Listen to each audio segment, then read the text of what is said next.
Drive to thrive. Maximize your earnings as an Uber and Lyft driver. If you're driving for Uber or Lyft, but feel like you're not making what you should, you're right, and I wrote the solution. My new ebook, Drive to Thrive, shows you exactly how to maximize your earnings, save time, and turn ride-sharing into a profitable business. Inside, you'll learn the best times and areas to drive, how to balance short and long trips, and proven strategies to make every ride count. Don't just drive aimlessly. Learn how to drive smarter and thrive. Win big. How I earned $70,000 in 3 months betting on boxing.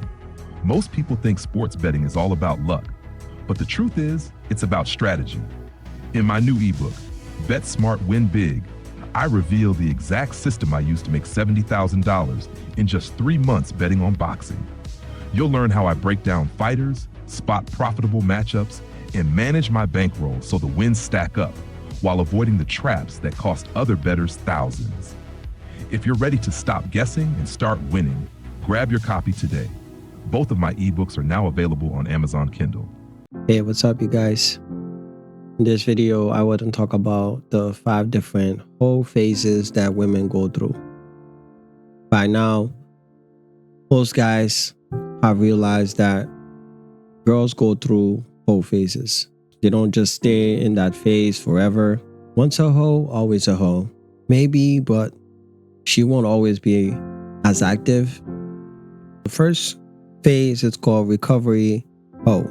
Many women enter a hoe phase as a kind of recovery period. So this is common after a particularly bad or messy breakup. She was with a guy she thought was the one. They always think everybody is the one, by the way. She thought he'll end up marrying her, Mr. Right, but it didn't work out. He broke her heart. And now, newly single, she's jumping from cock to cock like she's in a pole vaulting competition. Recent study analyze and indicate that people in a new relationship were more confident in their desirability and had more resolution over their ex-partner. Among those in a new relationship, the speed in which they began their relationship was associated with a greater psychological and relational health. Overall, these findings suggest that rebound relationships may be more beneficial, typically believed. Basically, all that rebounding actually helps her recover faster, but why do some girls rebound so much with so many guys? That's the question. Any man who's used to rebounding will fuck 10 other women to get over an ex knows it. It's a lot easier to get laid than it is to find a replacement. We all know this. When you're broken up with someone who left a mark, many of those replacement partners ain't going to reach that mark. So you take more on to try to drown out the memory of that nearly perfect partner you love than lost. In time, hopefully, the pain dulls and you'll generally meet someone else just as awesome or even more so, but that first 1 or 2 hookup post breakup often pretty disappointing, which only prompts you to seek out more. Aside from messy breakup recovery, you will also see women enter a whole phase following a genuine sexual abuse, trauma. In college, I had a roommate dating a girl who lost her virginity at 17 when her male best friend took advantage of her while she was passed out drunk and immobile. She was a very nice girl, very sweet, but had been completely whole between the time of the incident and when my buddy started dating her years later. In my experience, this is a common reaction to sexual assault, regardless of the cause.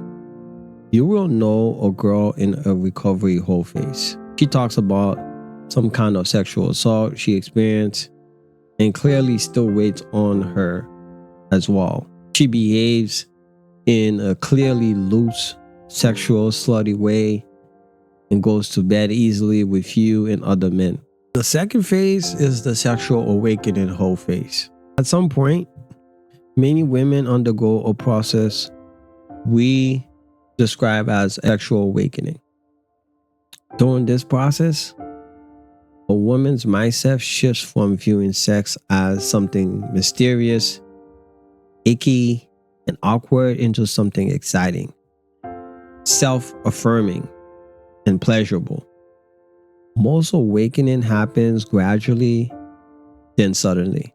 A woman becomes more curious about sex, then tries to reel it back, then grows still more curious about sex, then tries to reel it back again, until one day the floodgates open and she abandons herself to this newfound interest. Generally, the full awakening occurs when a woman learns to orgasm from sex. Because let's be honest, we all know this. Like, most women have a hard time having an orgasm through sex. I personally think one of the reasons why is because they use so many words, they become desensitized. And by the time you know it, they're like on level 10, level 20, if there's even such a level. But the max level just doesn't do anything for them anymore.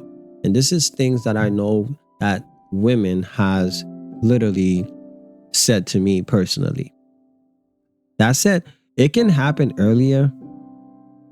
I have met girls who were already well into their sexual awakenings without having learned anything other than clitoral orgasm yet. Either way, once she's awakened her sexuality, then likely anyone who's discovered some new engrossing hobby, she decides it's time to hoe it up. She becomes fascinated with sex, learns lots more about it, even begins creating her own sexual tricks and tactics. So you got supercharged women. They don't wait around patiently for the mood to strike. Instead, they set up in motion the sex psyching strategies that work for them every time. And an example of that, they'll conjure up a favorite fantasy. Some ways you'll know she's in this phase. Part 2, which I'm talking about, the sexual awakening. She gushes to you about sex, how fun it is, and how much she's uncovering. She treats sex like a thrilling new discovery she only recently delved into. She rattles off tales of her lovers and sexual encounters with seemingly no awareness that you might have any reason to that other than equal interest and wonder to her own. Girl in the sexual awakening whole phase can be a lot of fun. They're eager students. Energy is infectious. These girls, they'll want to explore and they want to learn. And basically, you'll be their teacher.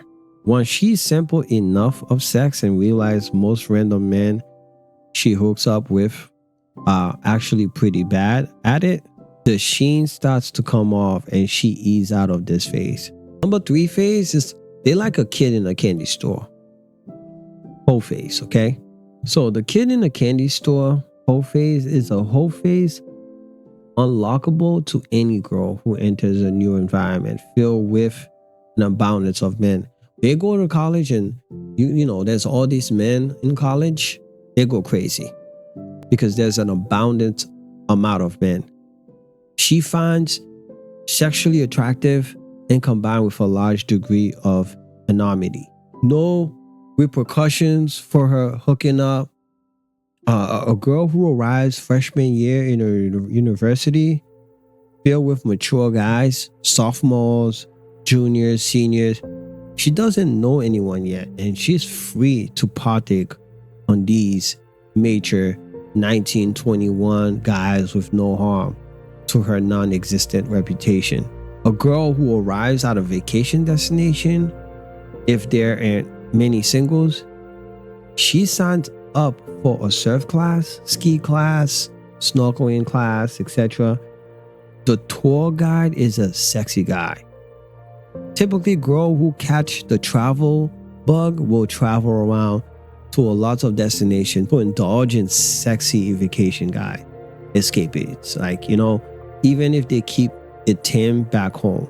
And which you see that a lot. Places like Cancun, Mexico, also Jamaica, like those girl trips. That's what happened. That's what takes place in these girl trips. And Jamaica is the number one destination for them. That's why they all gravitate and go to Jamaica. Now you see all these videos going around, coming out of the internet, all the things that's taking place in those water rafting excursions where they're getting body massages. A lot of them, they saw the movie Stella Got Her Groove Back, and that never left their psyche. They still stuck on that movie. And a lot of them still think they're gonna go over there and find their Prince Charming for some reason. Maybe they already know they're not gonna find their Prince Charming, but they already know they're gonna find somebody that's gonna dig out their guts. A girl who joins a dating app and discovers she can date up in looks and wealth, as matches with good-looking, similarly wealthy guys. They flood her profile. Plenty of girls who are mid-range in looks and lowest sign up to dating apps. They get bombarded with opportunities to sleep with good-looking, zero standards men, and enters a complete whole phase for a time. The kid in the candy store whole phase is a bit unique among whole phases. Her whole behaviors tends to be restricted to only the candy store, where she feels free to hoe around. And you see this a lot. For instance, a girl may hoe it up at her university, then return home from break from school and be the consummate good girl. All of a sudden she's back home. She's like a good girl again. She may be hoeing it up as she travels around her on vacation, but back home, she dates conservatively. She may hoe it up on a dating app, but in her social circle, she dates only slowly and cautiously. That phase sometimes comes to an end, either when anonymity collapses. That happens. Freshman girls towards the end of their freshman years, they start building social circles, having a reputation, and needs to tone the hoeing down so the sheen wear offs. Don't get it twisted though. The kid in the candy store hoe phase can last almost indefinitely, particularly among the perpetual jet set crowd. Part 4 is the drug addiction hoe phase. It's pretty common for women who become addicted to certain narcotics to enter a deep hoe phase.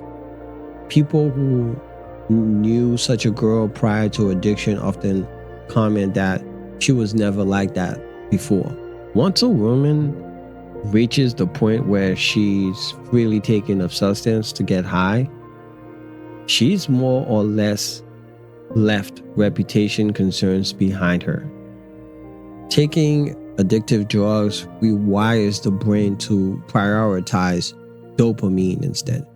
So good feelings, even more sex, may not be as good as the drug is, but it's another high she can combine with her drug of choice or use to self-medicate to some extent which come down between hits. Drug addicted women often they take to trading sex for drugs and basically become a prostitute, like a deadbeat A or a deadbeat B. They are all willing to trade her some drugs for sex, and if she's low on money, this can seem like a pretty reasonable trade to make.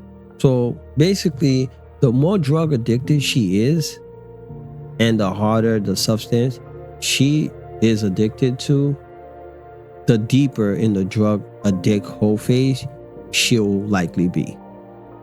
This phase doesn't really end until she kicks the addiction. Even then, sometimes women replace drug addiction with sex addiction. So it may continue on for a while even after the drug addiction ends. Number 5 is the final phase of the whole phase, which is called the nymphomania. So some chicks are just nymphomaniacs. biologically wired with sky high sex drive. This isn't really so much a phase as it is a way of life. And I seen an article where a woman says that she's a nymphomaniac and she needs to have an orgasm 5 to 10 times a day. So, and a lot of times, like, she stated that she can't even function until she does that. I know people that have lost jobs because they can't not have an orgasm. So they'll go in the work bathroom and to masturbate. This is a certain people, like, this is how high of a sex drive they have. And they're keeping that from their partner. So some guys mistake nymphos for girls in their whole phase. If it's a phase, it's a lifelong one. She may slow down with age, but she'll never lose her lust for lovers. So the question is at the end of this is, do you date her in her whole phase or do you date her after it?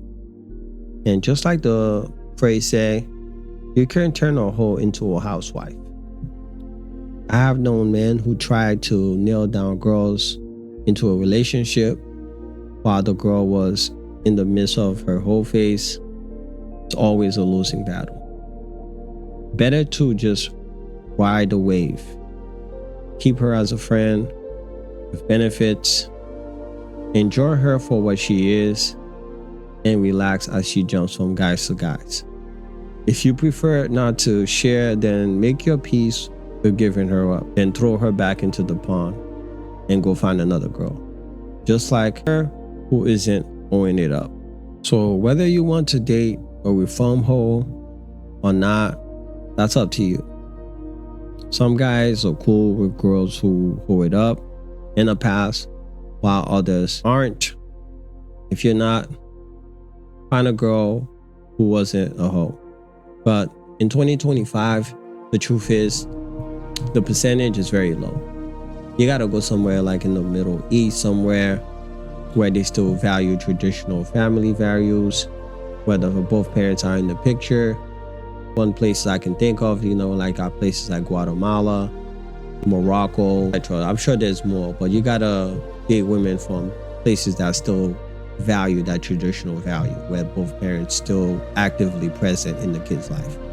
In Western society, that's gonna be very hard for you to find because, like I said, they are indoctrinated at a very early age, like TV, social media, Instagram, all these stuff. You know what? They talking to like 20 different guys.